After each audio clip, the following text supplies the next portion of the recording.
अस्सलाम नाज़रीन, मैं हूं असद अली तूर, अपना प्रोग्राम असद तूर अनसेंसर्ड में। आज जो हम खबरें लेके आ रहे हैं वो आज बहुत अहम और बहुत ही अहम खबर है।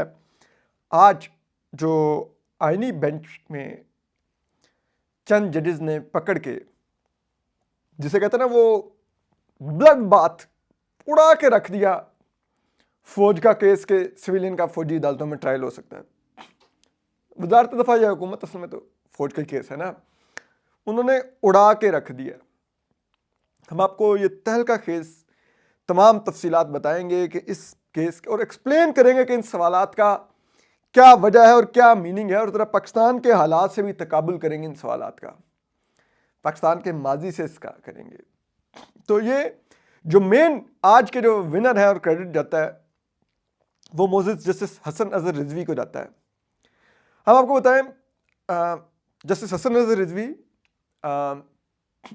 कम गो हैं, लेकिन बेंच में जब वो क्वेश्चन करते हैं तो मेरे ख्याल में मैं सिर्फ इस आईनी बेंच की बात नहीं कर रहा, मैं ओवरऑल जितना मैंने उनको ऑब्जर्व किया है पिछले भी दौर में, पिछले बेंचेस में भी, तो उनके क्वेश्चन में क्लैरिटी बहुत होती है कि वो क्या जानना चाह रहे हैं, और उनका क्वेश्चन आपको अमूमन ये आइडिया देता है कि उनका दिल दुरुस्त तरफ पर धड़कता है।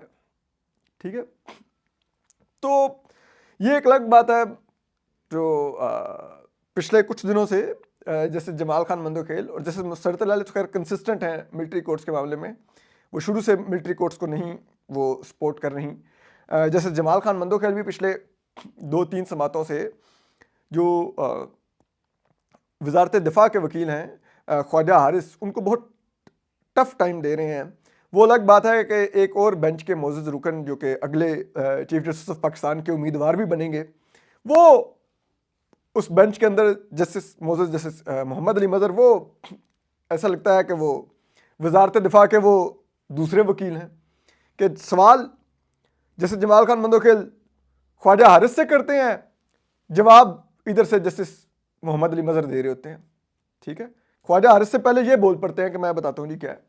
ठीक है, तो वो एक अजीब सा सीन है। लेकिन justice Mohammad Ali Mazhar by the way justice Hasan Azhar Rizvi के समधी भी हैं, और अमूमन हम वो वकला में ये टर्म्स सुनते हैं, वो कहते हैं कि ये by one get one free वाली ऑफर होती है कि अगर आप जस्टिस मोहम्मद अली मज़हर को अपने साथ मिला लें तो जस्टिस हसन अज़हर रिजवी का वोट आपको मिल ही जाता है। ठीक है, लेकिन ओवरऑल जस्टिस हसन अज़हर रिजवी ने आज पकड़ के दफन कर दिया वजारत दिफा का, हुकूमत का, फौज का जो सिविलियन का मिलिट्री ट्रायल में केस था।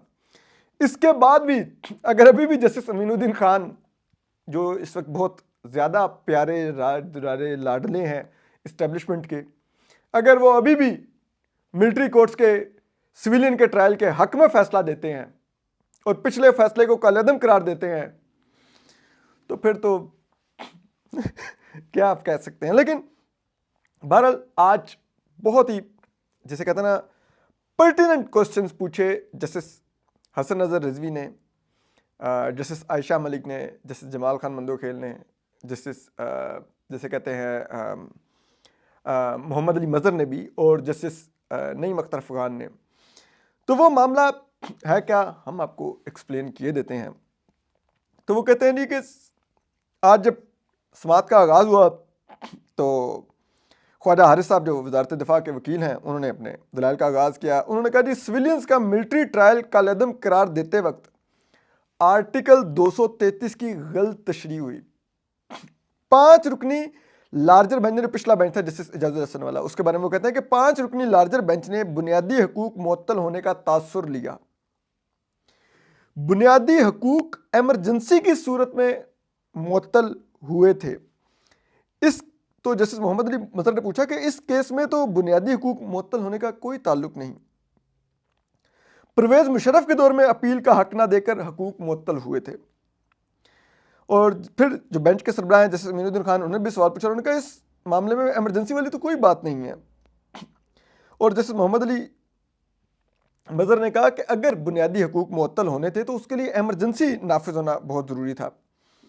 और जस्टिस मोहम्मद अली मज़हर कहते हैं कि ये मामला मुख्तलिफ है कि सिविलियंस का ट्रायल मिलिट्री कोर्ट में हो सकता है कि नहीं। ख्वाजा हारिस जो वजारत दिफा के वकील हैं, उन्होंने कहा कि जी आर्टिकल 233 का फौजी अदालतों के केस से कोई ताल्लुक नहीं था। आर्टिकल 233 को आर्टिकल 8 की शिक 5 की तशरीह दुरुस्त साबित करने के लिए छेड़ा गया। सुप्रीम कोर्ट के इस पर जस्टिस मोहम्मद अली मजहर ने कहा कि सुप्रीम कोर्ट के फैसले में मौजूद है कि अदालत अपना इख्तियार इस्तेमाल करवा सकती है। जस्टिस अमीनुद्दीन खान ने कहा बुनियादी हकूक का अदालतों में दिफा हो सकता है, सिर्फ अमल दरामद मुअत्तल होता है। फिर जस्टिस मुसर्रत हिलाली बोली, उन्होंने कहा कि मौजूदा केस में मुल्ज़मान को फौजी तहवील में लिया गया तो बुनियादी हकूक मुअत्तल नहीं थे, ना ही एमरजेंसी थी। यानी कि अब वो ये कह रहे हैं कि जी आपको पता है फौजी अदालतों में अगर आपका ट्रायल होगा तो आपको बुनियादी हकूक नहीं मिलेंगे, ना आपके पास आर्टिकल 10A का इख्तियार होगा फेयर ट्रायल का, ना ज़मानत का, ना जिस्मानी, वो एक कम्प्लीटली डिफरेंट डोमेन है। ठीक है, और इसीलिए कहते हैं कि सिविलियंस को तमाम बुनियादी हकूक आइन इंश्योर करता है, आप उनका मिलिट्री कोर्ट में ट्रायल नहीं कर सकते। अब मिलिट्री कोर्ट में ट्रायल जब वो दहशतगर्द थे जिन्होंने हमारे एबटाबाद में आर्मी पब्लिक स्कूल में हमारी माओ के 143 कीमती बच्चे शहीद कर दिए, तो उनका भी जब मिलिट्री कोर्ट में ट्रायल होना था तो आईनी तरमीम की गई 22वीं।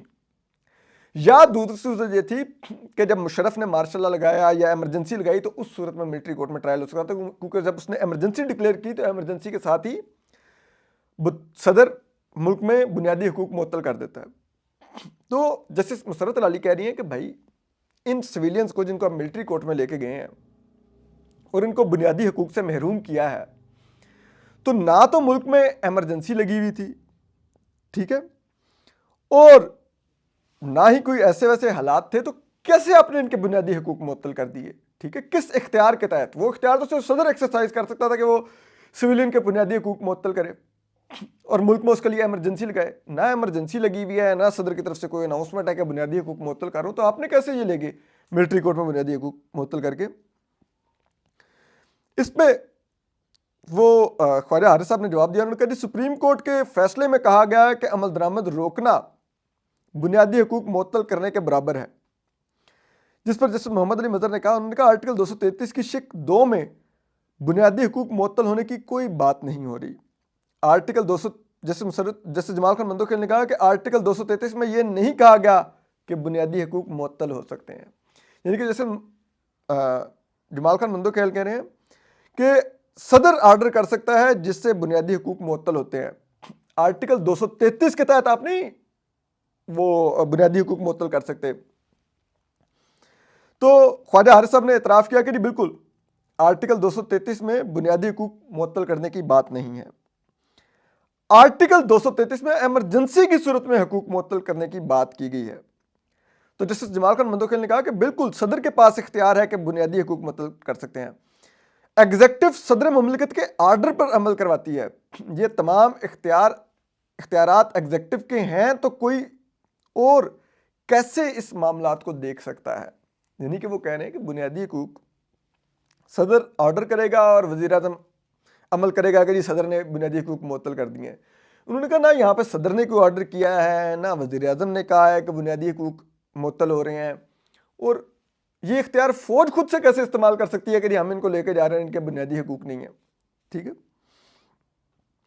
फिर जस्टिस जमाल खान मंदोखेल ने ख्वाजा हारिस साहब को एक तंज भी किया, जो वजारत दिफा के वकील को जस्टिस जमाल खान मंदोखेल तंज करते हैं, कहते हैं साबिक चीफ जस्टिस गुलाम मोहम्मद मिर्ज़ा ने वकील से कहा था दलाइल अच्छे थे मगर मैं मुतासिर नहीं हुआ, इस मामले में मेरा भी आपसे यही शिकवा है।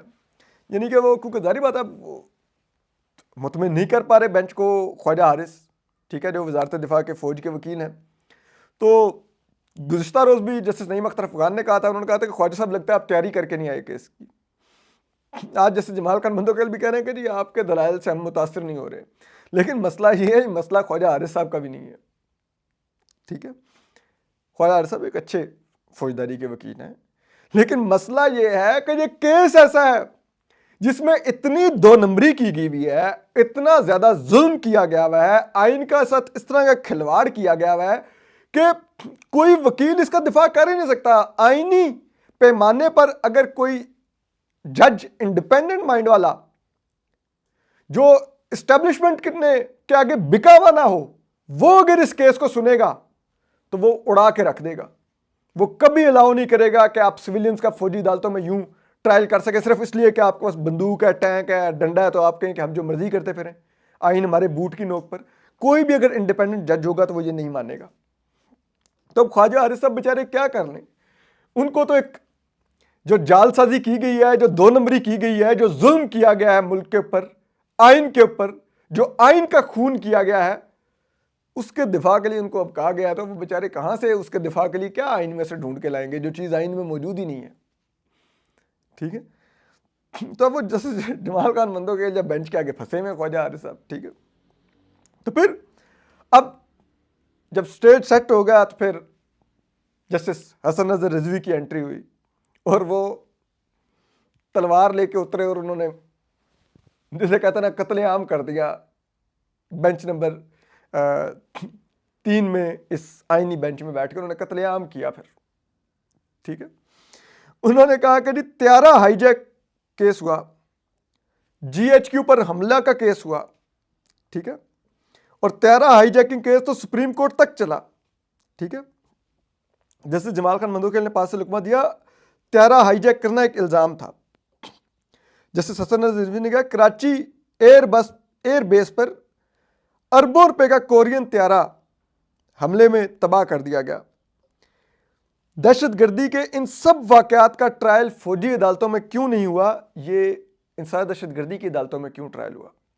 ठीक है, यानी कि जैसे हसन नजर रिजवी ने पूछा कि भाई इतने संगीन फौजी मराकज़ पर, फौजी तनसीबात पर हमलों के केसेस हैं, चाहे मेहरान बेस का केस हो, चाहे कराची एयरपोर्ट पर हमले का केस हो, चाहे जिसे कहते हैं जीएचक्यू पर, वो आपको पता है ना, वो डॉक्टर उस्मान वाला जो एक अटैक हुआ था जिसमें जीएचक्यू में कितनी देर जरगमाल उन्होंने रखा था हमारे कई फौजी अफसरान को, जिसमें एक ब्रिगेडियर साहब और कई कीमती माओं के बेटे फौजी शहीद भी हुए थे। ठीक है, वो केस ले लें, या लाइक और भी जो जीएचक्यू पर की माजी में अटैक हुए, या इसके अलावा भी कई केसेस हुए।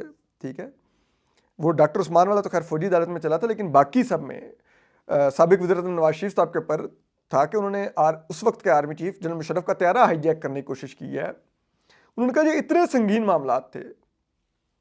ठीक है, तो इनका ट्रायल तो लाइक मियां नवाज शरीफ साहब का भी कराची की दहशतगर्दी की अदालत में ट्रायल हुआ था। अब ये दीगर भी जो कराची में एयरपोर्ट पर अटैक हुआ, वो इंसार दहशतगर्दी की अदालत में उसका ट्रायल हुआ। उन्होंने कहा तो वहाँ पर तो सिविलियन कोर्ट में ट्रायल हो रहा है, यहाँ पर आप मिलिट्री कोर्ट में ले गए हैं, हालांकि ना कोई दहशतगर्द हमला था ना कुछ था, एक एहतजाज में उन्होंने कुछ जलाओ गिराव किया। अब यही बात है कि इस बुनियाद पर अगर आप अब देखिए कि हालांकि मियां नवाज शरीफ साहब पर भी इल्ज़ाम झूठा था, ठीक है, कि जी उन्होंने जनरल मुशर्रफ का जो गद्दार फौजी आमिर था, ठीक है, उसका त्यारा जी हाईजैक करने की कोशिश की है। ठीक है, तो मियां नवाज शरीफ साहब का भी इतना संगीन इल्ज़ाम होने के बावजूद कि उन्होंने एक आर्मी चीफ का त्यारा हाईजैक करने की कोशिश की, उसको इंडिया भेजने की कोशिश की, उनका ट्रायल एक सिविलियन अदालत में चला, फौजी अदालत में नहीं लेके गए। क्या वो फौज के खिलाफ जुर्म नहीं था? अगर for the sake of argument मान लिया जाए, यहां पे ये कह रहे हैं जी वो पीटीआई वालों ने एहतजाज किया तो इमरान खान को, एक साबिक वज़ीर आज़म को फौजी अदालत में ले जाएंगे, और पीटीआई के लोगों का, हमने इतनों का 105 लोगों का ट्रायल कर दिया फौजी अदालत में। किस बुनियाद पर कि उन्होंने एहतजाज किया और एक कोर कमांडर हाउस को जला दिया था और 2-4 चौकियां जलाई हैं, तो जी मिलिट्री कोर्ट। ठीक है, यानी कि आर्मी चीफ का त्यारा हाईजैक से ज्यादा बड़ा जुर्म हुआ है, हालांकि वो भी झूठा केस था मियां नवाज शरीफ साहब के ऊपर। ठीक है, तो इस तरह भी आपने झूठे केस बनाने हैं तो चलाएं ना सिविलियन अदालत में ट्रायल, फौजी अदालत में क्यों ले गए? ठीक है कि कोई मजाक है यार। इस मुल्क के अंदर आप एक इलेक्टेड प्राइम मिनिस्टर को वजीर आजम हाउस में घुस के हथकड़ियां लगाए मियां नवाज शरीफ साहब को, तो कोई इतने बड़ा आइन तोड़ने का आप जुर्म करें, उस पर किसी फौजी का, जनरल मुशर्रफ का जी ट्रायल नहीं हो सकता। आप जनरल मुशर्रफ को अदालत में पेश ना होने दें, आप उसको बैरून मुल्क निकाल दें। ٹھیک ہے, سزا یافتہ ہے وہ, آپ اس کو جھنڈے میں لپیٹ کے دفنائیں. یہاں پہ اکبر بگٹی کو اس نے شہید کیا, کیا کچھ نہیں اس نے کیا. ایک elected prime minister Zulfiqar Ali Bhutto کو آپ پھانسی دے دیں, اس کی حکومت کا تختہ الٹیں, اس میں بھی ایک جنرل ضیاء اور اس کے کمانڈرز انوالو ہوں, کوئی فوجی عدالتوں میں ٹرائل نہیں, کوئی سویلین میں بھی نہیں چل سکا. مسلم امہ کی فرسٹ جو الیکٹڈ پرائم منسٹر تھیں بینظیر بھٹو شہید. ٹھیک ہے, اتنا بڑا اعزاز ایک تھرڈ ورلڈ کنٹری کا کہ اس نے ایک خاتون پرائم منسٹر الیکٹ کر لی. امریکہ جیسا ملک بھی آج تک ایک خاتون پریزیڈنٹ نہیں الیکٹ کر سکا. ٹھیک ہے, آپ اس بینظیر بھٹو کو ادھر پنڈی میں شہید کریں اور پھر جائے وقوع دھو کے تمام شواہد ضائع کر دیں, پردہ ڈالیں اس جرم پر. کہاں پہ ٹرائل ہوئے ان کے؟ جن لوگوں نے وہ کیا, کیا ان کے فوجی عدالتوں میں ٹرائل ہوئے؟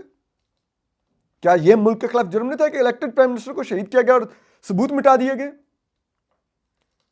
ٹھیک ہے, farmer chief minister governor Akbar Bugti کو آپ پہاڑوں میں جا کے مار دیں, 80-90 سال ان کی عمر تھی اس وقت, صرف اپنی انا کی جنگ میں اس مشرف نے یہ کر دیا اور آج تک بلوچستان نہیں سنبھلا اس کے بعد سے. کیا وہ جرم نہیں تھا ریاست کے خلاف؟ حد ہے. ہمارے سویلین بیچارے 2-4-500 ہزار کا جتھا جا کے اگر ایک اس نے کور کمانڈر اس پہ کر دیا, وہ بھی غلط ہے. اس کا جو اصل جرم ہے وہ کار سرکار میں مداخلت کا ہے, وہ بالکل ان پر ایف آئی آر کاٹیں, ان کا بالکل اس میں ٹرائل کریں, وہ انوالو ہیں تو بالکل سزا دیں. یہ کہہ جی ہم فوجی عدالتوں میں لے کے جا رہے ہیں, ہماری مرضی جی, ہمارا ڈنڈا تو ہماری مرضی, مائٹ از رائٹ. کوئی مذاق ہے؟ یہ ملک ہے کیا ہے یہ؟ پھر اس پر کلبھوشن جادو کا معاملہ لے کے جسٹس محمد علی مظہر ریسکیو کے لیے آئے وزارت دفاع کے. انہوں نے کہا کہ سپریم کورٹ نے مرکزی فیصلے میں آرٹیکل وہ آرمی ایکٹ کی شق 2D کالعدم قرار دے دی ہے. آرمی ایکٹ کی اس شق کو کالعدم قرار دینے سے مجموعی اثر کیا ہوگا؟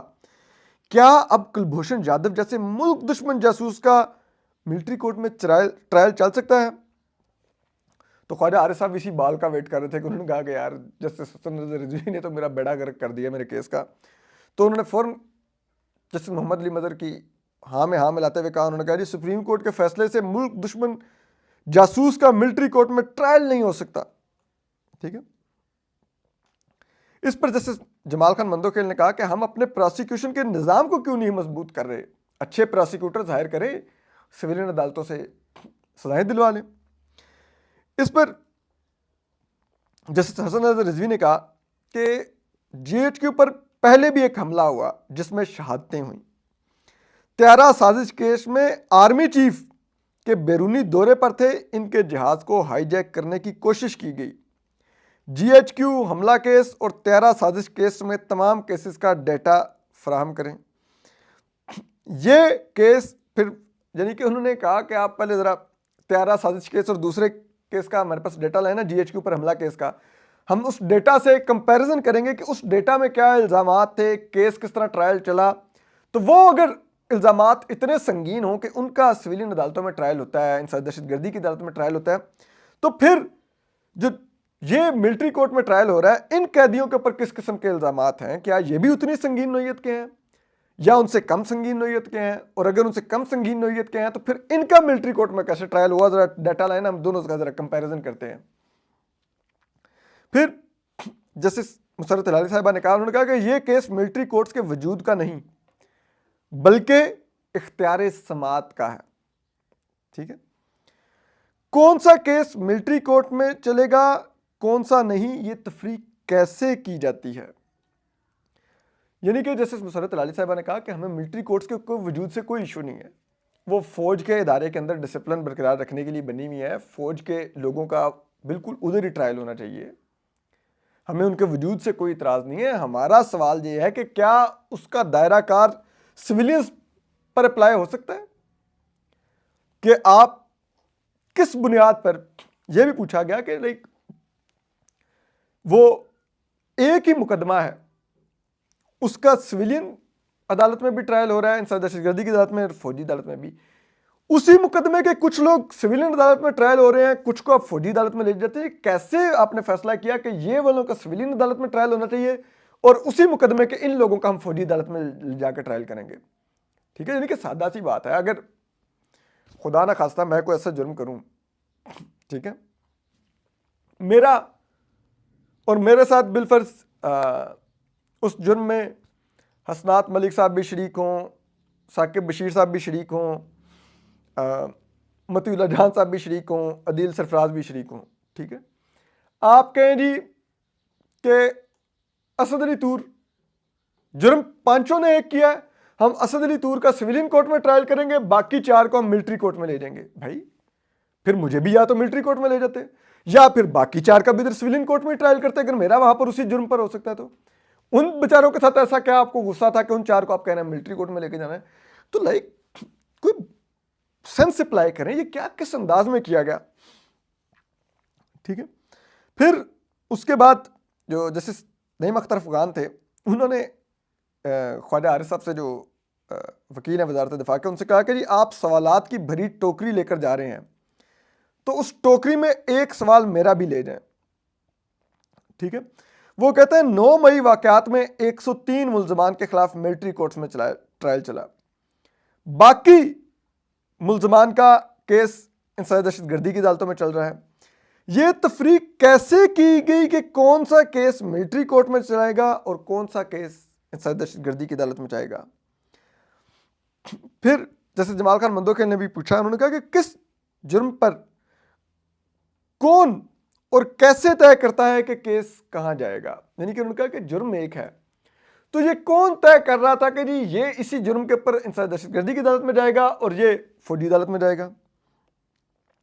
ٹھیک ہے، پھر جسٹس محمد علی مظہر بھی بولے، انہوں نے کہا مقدمات کہاں چلنے ہیں، اس کی تفریق کیسے اور کن اصولوں پر کی گئی؟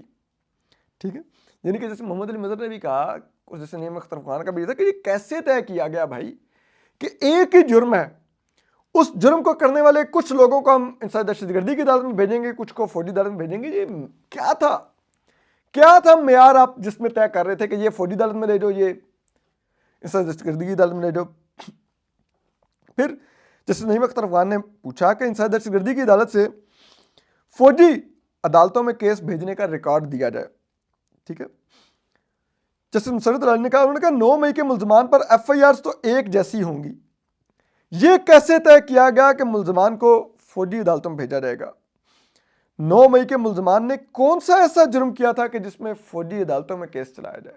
یعنی کہ انہوں نے کہا کہ ایف آئی آر تو ایک ہی ہے 9 مئی کی، اس ایف آئی آر میں کون سا ایسا جرم تھا کہ آپ نے کہا کہ جی یہ فوجی عدالت میں جائے گا اور یہ سویلین عدالت میں جائے گا؟ ٹھیک ہے، تو یہ سب کچھ آج ہوا. اب اس کے بعد آپ بتائیں کہ کیا بچا؟ ٹھیک ہے، فوجی عدالتوں کے ٹرائل کے پلے اتنی کلیئرٹی سے ججز نے اس تمام آرگومنٹ کا پوسٹ مارٹم کر دیا کہ بھائی یہ کیسے کیا گیا.